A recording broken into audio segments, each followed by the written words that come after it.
नमस्कार साथियों, DMV classes के डिजिटल प्लेटफॉर्म पर आप सभी का हार्दिक स्वागत है।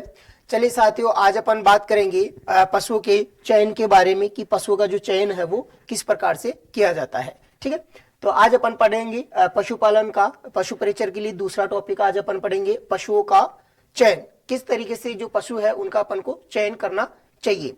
ठीक है, जैसे कि कोई भी किसान होता है या जो पशुपालन करने वाला जो व्यक्ति होता है वो क्या करता है, अपनी इच्छा के अनुसार या जिस तरीके की गुणवत्ता के जो पशु है उसको चाहिए उस तरीके के वो क्या करता है, पशु है उनका चयन करता है। तो चयन कैसे करेगा, यानी कि पशुओं का एक झुंड है, उस झुंड में से जिस गुणवत्ता का जिस क्वालिटी का उसको पशु चाहिए उस प्रकार के पशुओं को वो क्या करता है, अपनी इच्छा अनुसार छांट करके अलग से उसका चुनाव करता है, उसे अपन क्या कहेंगे, चयन कहेंगे। ठीक है, यानी कि किसी भी झुंड में से अपन अपने उद्देश्य की प्राप्ति के लिए उत्तम और जो इच्छित गुण है उन पशुओं को छांट करके चुन करके अलग करना क्या कहलाता है, चयन कहलाता है। ठीक है, अब अपन बात करते हैं जो चयन होता है वो कितने प्रकार का होता है। ठीक है, चयन की अगर अपन बात करें तो चयन जो होता है पशुओं का वो दो प्रकार का होता है। कौन कौन सा होता है, पहला होता है प्राकृतिक चयन, देन दूसरा होता है कृत्रिम चयन।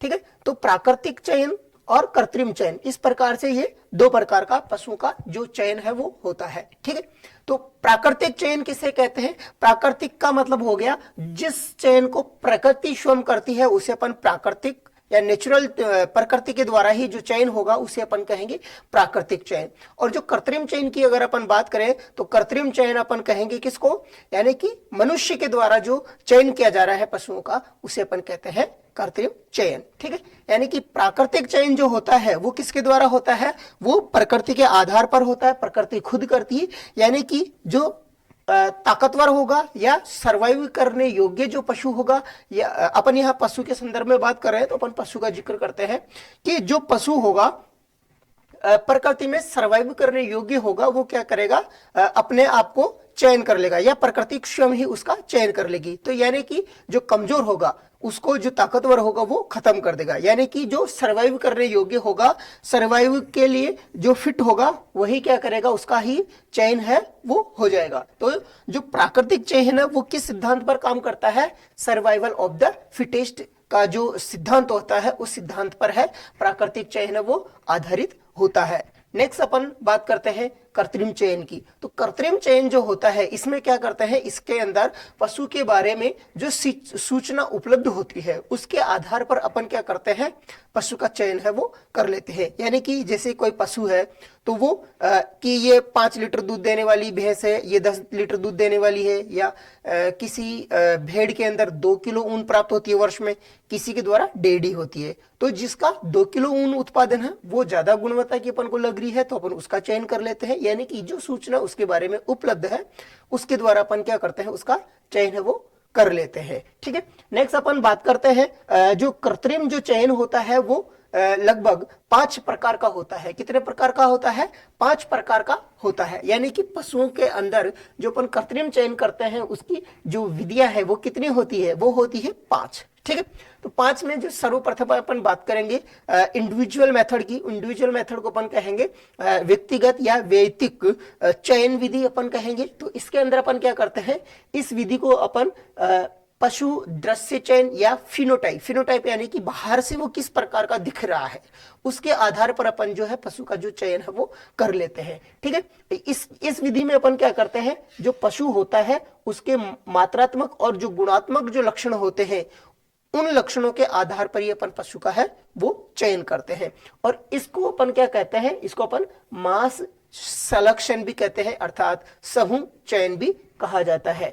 ठीक है, नेक्स्ट अपन बात करते हैं वंशावली चयन या पारिवारिक चयन का, यानी कि पेडिग्री सिलेक्शन की। इसमें क्या होता है कि इसके अंदर जो पशु होता है उस पशु के जो पूर्वज है, कौन, उस पशु के जो पूर्वज होते हैं उन पूर्वजों का जो अभिलेख है, यानी कि जो रिकॉर्ड है, पुराना रिकॉर्ड जो है उसके आधार पर अपन वंशावली चयन के अंतर्गत उसका जो है पशु का चयन करते हैं। यानी कि पूर्वज है वो किस प्रकार का उत्पादन देने वाले थे, उनकी शारीरिक क्षमता कैसी थी।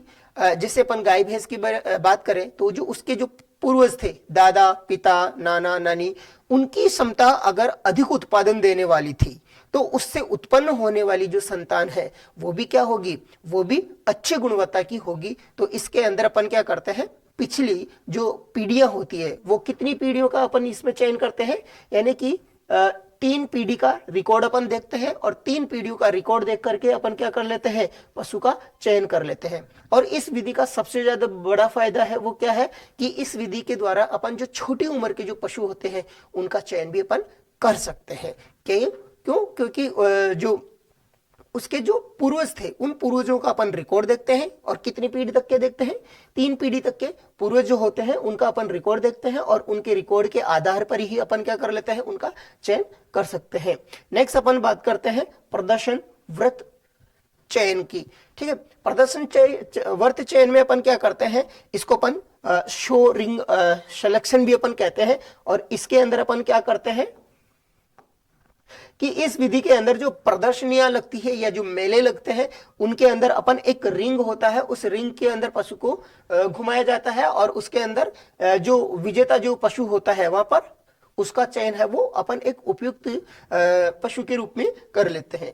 नेक्स्ट अपन बात करते हैं गुणांकन तालिका विधि।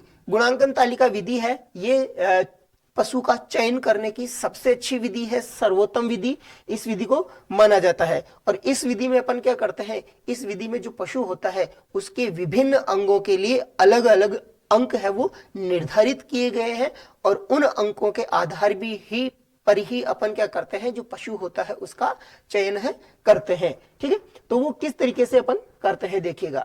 एक आदर्श जो पशु होता है, एक आदर्श पशु है, उस आदर्श पशु के लिए अंकों का योग कितना होता है, संपूर्ण अंकों का योग कितना होता है, टोटल 100 होता है।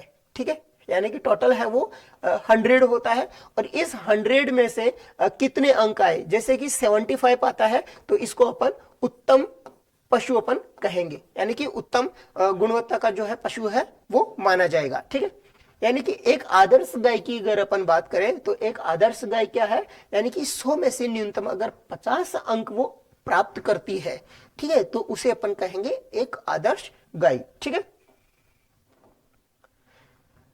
नेक्स्ट अपन बात करते हैं अगर पशु का जो सामान्य स्वरूप है उस सामान्य स्वरूप के लिए पशु को कितने अंक दिए जाते हैं, 30 अंक दिए जाते हैं। यहां से क्वेश्चन बनता है निम्न में से सामान्य स्वरूप के लिए अंक दिए जाते हैं। ऑप्शन में आपको मिल गया 30 अंक, 20 अंक, 20 अंक और 30 अंक। तो कितना 20, 30, 40 ऐसे अंक मिलेंगे आपको ऑप्शन में। और उसके लिए आपको सामान्य स्वरूप के लिए पूछ रहा है तो कितना अंक आपको आंसर करना है, 30 आंसर करना है। यानी कि सामान्य स्वरूप के लिए 30 अंक देते हैं। डेयरी गुण यानी कि उनका दूध उत्पादन कैसा है तो उसके आधार पर उनको मिलेगा कितना, 20 अंक।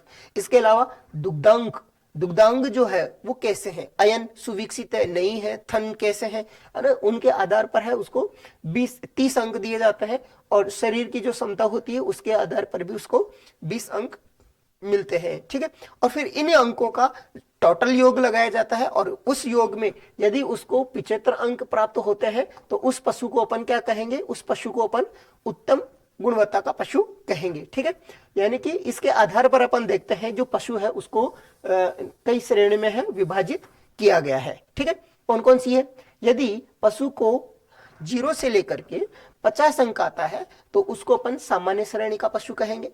यदि किसी पशु को 50 से लेकर के 75 अंक तक आते हैं तो उसको अपन कौन सी श्रेणी का कहेंगे, उसको अपन उत्तम श्रेणी का कहेंगे।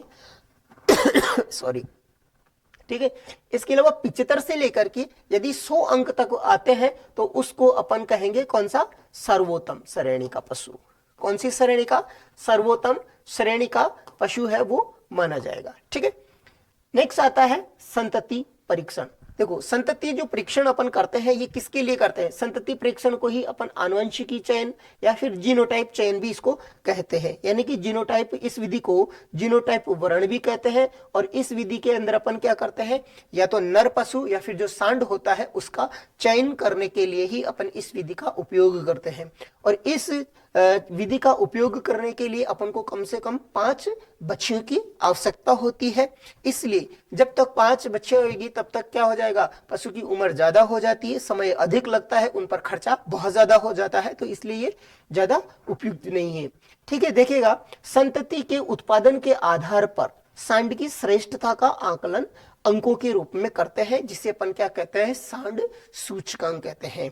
क्या करते हैं, संतति जो होती है यानी कि जो नर पशु है उससे जो संतति पैदा हुई और उस संतति से कैसा उत्पादन मिल रहा है, यानी कि एक सांड है, इस सांड ये ए सांड है, इस सांड से अपन को सी संतति अपन को प्राप्त होती है।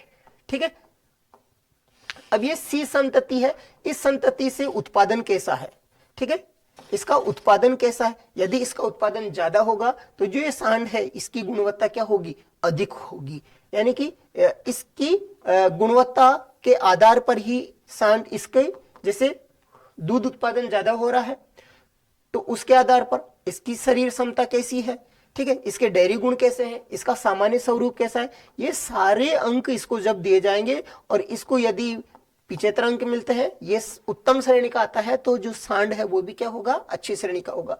अगर इसका जो संतति अपन को जो प्राप्त हुई है उस संतति के गुण अगर अच्छे नहीं आते हैं, उसको कम अंक मिलते हैं या फिर वो सामान्य श्रेणी का रहता है, तो इसका मतलब जो अपने पास में जो नर पशु था, सांड था, वो क्या है, वो अच्छी गुणवत्ता का नहीं है। ठीक है, चलेगा। अपन ने इसके बाद बात की कि ये विधि है सर्वाधिक खर्चीली विधि है, क्योंकि इस विधि में बहुत ज्यादा खर्चा हो जाता है। इसके लिए अलावा जो पशु है उसकी बहुत ज्यादा उम्र हो जाती है, क्योंकि इन दोनों को क्रॉस कराएंगे, फिर इनकी संतति होगी, फिर संतति से उत्पादन मिलना स्टार्ट होगा, तब तक जो है इस नर पशु की अपन गुणवत्ता जांच करेंगे, तब तक इसकी उम्र है वो बहुत ज्यादा हो चुकी होगी। और इस विधि में अपन क्या करते हैं, एक साथ कम से कम 5 बच्चियों की आवश्यकता है वो अपन को होती है। ठीक है, ऐसा करने से क्या हो जाता है, इनकी जो है आयु है वो बहुत ज्यादा हो जाती है। ठीक है, तो इस प्रकार से आज अपन ने जाना पशुओं में चयन। ठीक है, तो एक बार अपन फिर से जल्दी जल्दी है इसका वापस रिवीजन में आपको करवा देता हूं। ठीक है, पशु का चयन किससे कहते हैं, यानी कि जो पशुओं का जो झुंड होता है उसमें से उत्तम और इच्छित गुणों वाले जो पशु होते हैं उनको छांट करके अलग कर लेना, उन्हें ही अपन क्या कहेंगे, चयन कहेंगे। चयन कितने प्रकार का होता है, 2 प्रकार का होता है। कौन कौन सा होता है, प्राकृतिक चयन और कृत्रिम चयन। प्राकृतिक चयन क्या करता है, प्राकृतिक चयन है वो किस सिद्धांत पर आधारित होता है, वो आधारित होता है सर्वाइवल ऑफ द फिटेस्ट के सिद्धांत पर आधारित होता है। इसके अलावा कृत्रिम चयन में अपन क्या करते हैं, जो पशु है उसकी सूचना की उपलब्धता के आधार पर अपन बात करते हैं। ठीक है, चयन करते हैं। तो कृत्रिम चयन होता है, उसकी कितनी विधियां होती है, 4 विधियां होती है। कौन कौन सी है, इंडिविजुअल, इसके अलावा पेडिग्री मेथड और सोरिंग मेथड और स्कोर कार्ड मेथड, और इसके अलावा 5वीं विधि जो होती है वो होती है कौन सी, अपनी जो संतति है सिलेक्शन, यानी कि प्रोजनी का जो है सिलेक्शन करना, है ना। ठीक है, इस तरीके से आज का टॉपिक अपना यहीं पर कंप्लीट होता है। तब तक आप दीजिएगा मुझे अलविदा। थैंक यू, बहुत बहुत धन्यवाद।